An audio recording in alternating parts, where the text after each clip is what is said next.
Il était une fois un petit royaume qui avait de ravissantes maisons. Un ruisseau coulait au milieu du village et des collines verdoyantes s'étendaient tout autour.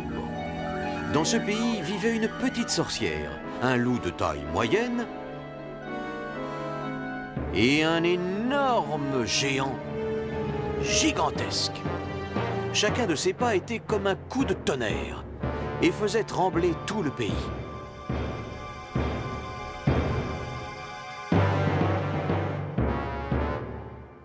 J'ai très faim. Est-ce que Jacques va pouvoir s'échapper du château magique? C'est ce que vous saurez en suivant cette histoire de loup, sorcière et géant. Aujourd'hui, Jacques et la tige du haricot magique.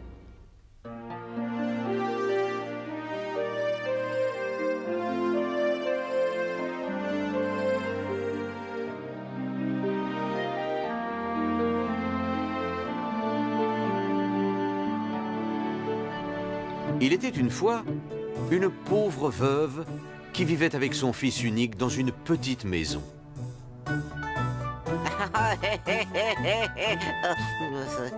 La seule chose qu'ils possédaient était leur vache, Daisy, qui n'était plus toute jeune.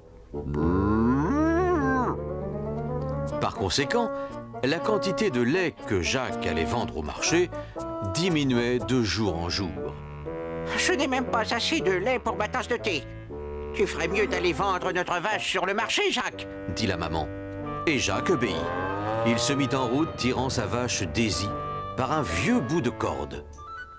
En chemin, Jacques rencontra un petit homme étrange qui lui demanda ce qu'il allait faire. Je vais au marché pour vendre des vies. Je te donne 5 haricots en échange. Quoi? 5 haricots pour une belle vaffe comme elle? Dit Jacques en colère. Ouais, mais ce ne sont pas des haricots ordinaires, ce sont des haricots magiques. Si tu plantes ces petites graines le soir, tu verras le lendemain matin. C'est extraordinaire, elles vont pousser jusqu'au ciel. Elles vont pouffer jusqu'au ciel? Répéta Jacques qui était un peu bête.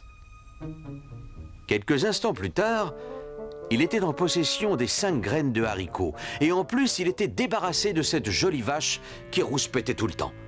Il était émerveillé de la valeur des choses aujourd'hui. De retour chez lui, sa mère lui demanda combien lui avait rapporté la vente de Daisy. J'ai trouvé un éléphant V pour 5 petits haricots, maman. Quoi? Tu as échangé notre vache pour 5 malheureux haricots, gratin! Elle secoua Jacques comme un prunier et l'envoya au lit sans manger. Et elle jeta les 5 haricots par la fenêtre. Jacques se réveilla très tôt le lendemain matin, mais la lumière n'était pas comme d'habitude dans sa chambre. Le soleil brillait, mais il n'entrait plus par sa fenêtre. Il sauta hors de son lit, descendit au rez-de-chaussée et, stupéfait, il vit que les 5 graines de haricots magiques avaient poussé pendant la nuit.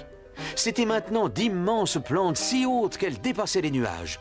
C'est magnifique! On fait envie de grimper jusque là-haut. Je verrai bien où elles m'emmèneront.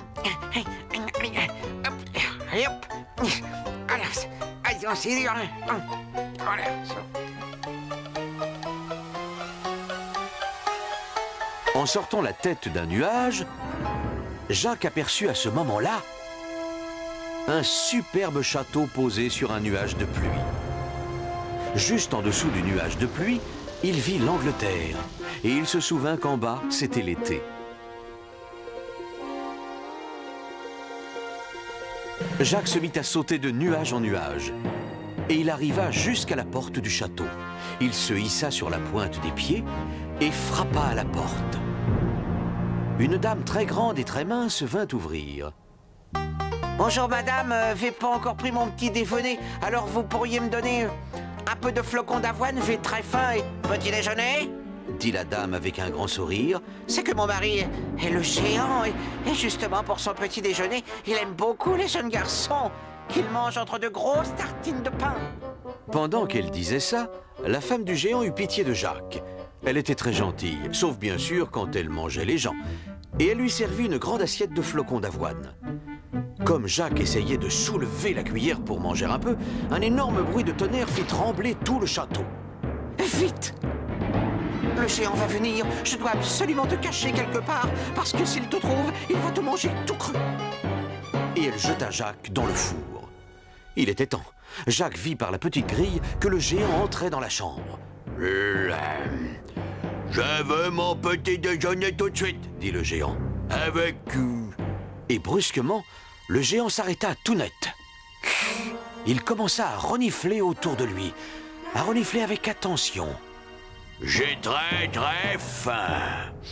Je sens l'odeur de la chair fraîche et je suis sûr que c'est un jeune garçon. Alors qu'il soit vivant ou mort, je me ferais bien un bon petit sandwich avec les os. »« Tu te trompes, » dit sa femme. « Ce que tu sens, c'est l'odeur des 2 moutons que tu as dévorés hier.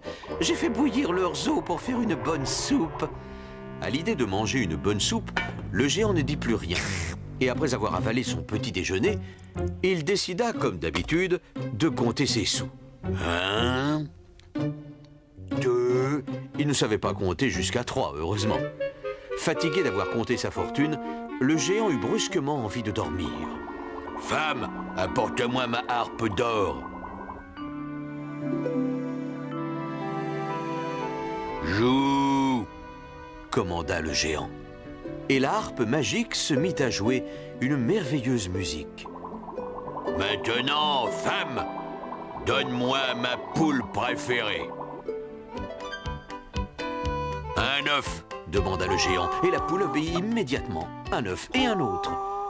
2 œufs magnifiques en or, et un 3e et encore un autre.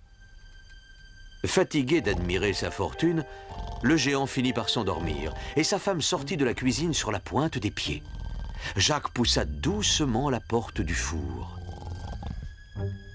Et sans faire de bruit, il s'approcha de la table, saisit la poule par le cou et fonça vers la sortie. Les cris du poulet réveillèrent le géant.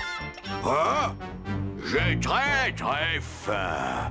Mon nez ne m'a pas trompé. Je sens bien la chair fraîche d'un jeune garçon et d'un poulet. » Jacques se mit à courir avec son trésor, c'est-à-dire un pauvre poulet à moitié étranglé. Et sur ses talons, le géant furieux. « Maman, va faire fune haf !» lança-t-il à sa mère en commençant à descendre le long de la tige du haricot magique. La maman, la hache en main, s'apprêtait à couper. « Arrête, non, ça va pas la tête !» hurla Jacques. Et il lâcha le malheureux poulet qui tomba sur le sol. « Maintenant, tu peux y aller !» dit Jacques. Et la maman fit le bûcheron jusqu'à ce que la tige se casse.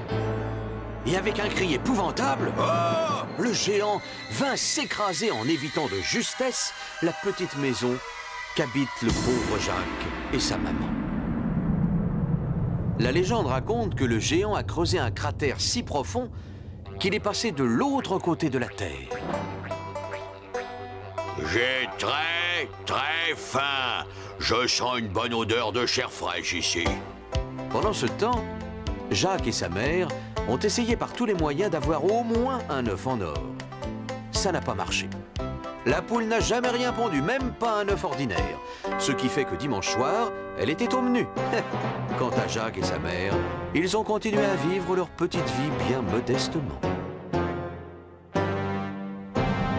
Vous entendrez parler de moi, je vais vous faire un procès. Je vous envoie mon avocat.